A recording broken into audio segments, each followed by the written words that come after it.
Hey internet people, I am definitely not making back-to-back videos where I just change out my shirt real quickly to make it seem like I'm putting in a lot of work over a series of days instead of less work in a very short period of time. Just to be very clear, that is not happening. But in our new Patreon Discord, someone was like, "Hey, what's all this stuff mean?" And I was like, I got no great single answer. So he asked if there was like a video or a resource or article. And there are, but like it's boring to say go read something, I guess, these days. I like reading, but still. And so I'm shooting some videos on my prospect / MS / thing pinned to my Twitter timeline spreadsheet. I've done an overview, which is really long. I don't recommend listening to it at all. Wait, no, other thing. Recommend listening to it. Yeah, that's the one. I've done quarterback and now I'm doing the tight end tab. In this video, we will look at the abbreviations or some of the abbreviations in the organization of the tight end tab in my prospect database. That's the subject I should have said at the start. So yeah, let's get into it, I guess. Questions? No? Cool. Forgot, not a live stream. Got it. If you're interested in where to find it, it's pinned to my Twitter timeline. If you just go to my Twitter at Pahowdy, this first tweet here, it links to this Patreon post. Don't panic. You don't have to give me money. It's fine. It's just where I host a link, and that link links you right to this database, in a couple of short clicks. You start off on this one, which is just links to other databases, some which are behind the Patreon paywall, I will say. So much for being a man of the people. I definitely recommend the sources tab, because I got a lot of cool links in there. Links are cool. But also information about stats that are actually good and smart and therefore were made by other people, and this is where they were made and who made them, and you should know who they are. And more importantly, the real wizards and nerds who do most of the hard, smart work behind this stuff, they're right here. You should follow them and go, call them wizards and stuff, because they are. And yeah, so I'm going to do that in this video. But also, tight end tab. I have all the positions laid out in separate tabs: quarterback, running back, tight end. So let's go take a look at tight end and see if there's anything that might be a little unexplainable. I will say, in the formulas and results tabs, you can literally see the formula I'm using to calculate stuff. And so that will probably be a pretty good explanation for anything that I don't cover or that you're uncertain of. Or if you just don't care to look at math, I get it, I do. Just hit me up at Pahowdy, it's free too, and I'll be happy to try and unpick my weird brain abbreviations, because they're from my, when they're weird, it's probably because I thought it made sense and no one else thinks it makes sense. The first two to note, which I've had to say for everyone so far, DR and DP, mine's out the gutter, stand for draft round and draft position. So the round you were drafted in, which gets a little bit more complicated because our draft rounds, our history goes back to 2003. And did you know there weren't always just 7 rounds? And also you have supplementary draft picks. So Cordero Patterson is drafted in both the 9th and the 1st round of the supplementary draft. And that's why we have draft position, because that also sucks for the supplementary draft picks. But still, that's what that is. So you can see that people were either drafted between round 1 or round 7, and then I have them listed as undrafted free agents. So supplementary rounds and those earlier draft rounds from different drafts, I just kind of folded them in. I don't want to deal with it. But yeah, that's what those abbreviations mean. These probably all make sense. Like they're literally saying what they are. In the counting stats tabs for tight ends, receptions is just REC, because I'm very lazy. Yards, it's all yards. If they happen to get a lot of rushing yards, they're included in that tab as well, I believe. YPR stands for yards per reception. And that actually, that's not silly, because sometimes YAC, for example, is yards per carry, or YPC, and sometimes it's yards per catch. And I found that in several different places. I don't think I've made any of those mistakes, but YPR is pretty much always yards per reception. Receptions per game, probably pretty obvious. Number of years as market share wide receiver 1. Yeah, that's something I was exploring for tight end. You only find it in this tab. And that's how many years were you the leader in market share of receiving yards for that team. because if a tight end is the leader for a team in market share of receiving yards, it's probably a pretty good indication they're a high usage tight end, which is not typical in the college game or the NFL game. And so I kind of like noting it. For example, you can see there's Cade Orton apparently has done it, so has Jake Ferguson. It's fairly rare. It's not very predictive, but it's something I want to know, so I put it in the counting stats section. College dominator rating is very well known at this point. You can see the calculation. It's the first place I heard about it was from Player Profiler, and it's their average in their best and last year of their dominator rating, basically market share, receiving yards, and touchdowns averaged together. Now, there is something called adjusted college dominator or adjusted dominator at that point. I'm currently not calculating that, so I don't have to worry about it. But depending on who you are, you'll adjust how weighted touchdowns are, because touchdowns are variance, and so we don't really like them. But college dominator is a straight average, so yeah. I have breakout ages for tight ends, but I'm using slightly different thresholds from wide receiver. I use 15% for tight end and 20% for a second breakout age, because tight ends typically don't co-op the same amount of an offense as a wide receiver does, and so I've lowered the thresholds. That's based on no smart guys research, so it's probably nonsense, but there you go. 20% is pretty much typical for breakout age. BOA means breakout age. Or it does in my database, at least. So 20% is probably the one you'll see most other places. RotoViz does use a 30% threshold now, as you'll see in the wide receiver tab. I'm tracking that, but I don't know if anyone's doing that for tight end yet. I'm just using 15 and 20. Let's see, dominator rating. Again, I think most of these stats are well known, and that was not abbreviated, so I'm not going to spend a lot of time on it. You can see it in their first, best, last, and average years, all at the front. If you skim towards further along in these tabs, you'll see it broken down by age. So the dominator rating at age 18, 19, and 20. But up the front, I just keep it simple because everyone's got a first, a last, and an average, and a best, even if it's all the same year.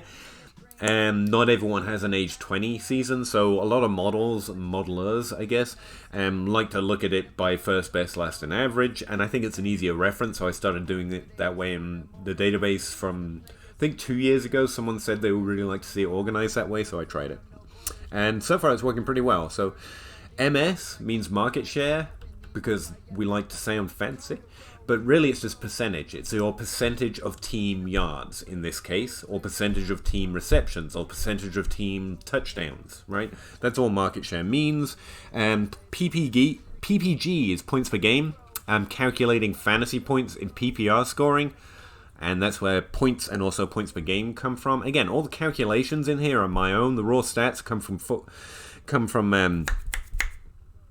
College Football Reference, which is listed in the source tab. Highly recommend the website. I just get access to their raw stats because of some of those friends that you should definitely follow and call wizards. And then I do the calculations myself. It's not that I invented them, as the sources tab will tell you. Other people came up with anything good, but I'm literally the one writing the formula for this particular database. And the reason I say that isn't like go nerd, pat on the back. It's because if there's a problem, it's all me, baby. I've got a lot of friends helping. A lot of these stats were created by very smart, good people. If there's a mistake, it's definitely me. So, like, hit me up and let me know I'm messing up somehow, you know? Let's see, what else is in here? Oh, YTMA and YTMPA. I realized way too late that those initialisms weren't good enough. Initialisms, not anachronisms. Anyway, means yards per team attempt or yards per team pass attempt. So their total yards divided by the team attempts, or the receiving yards divided by team's passing attempts. Again, in the formulas tab, I laid that out for every stat.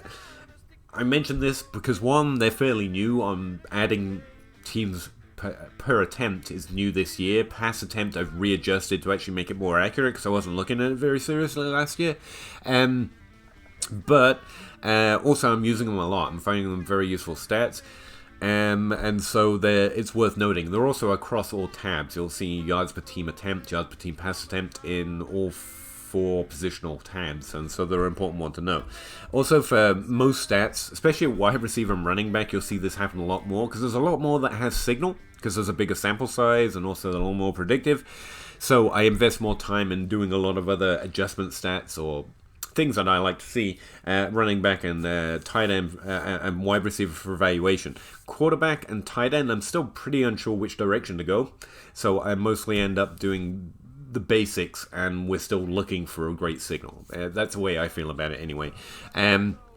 But pretty often I do adjustment columns or adjustment sections. So right here you have yards per team attempt adjusted by conference average. Now, you can calculate an average a variety of different ways, believe it or not.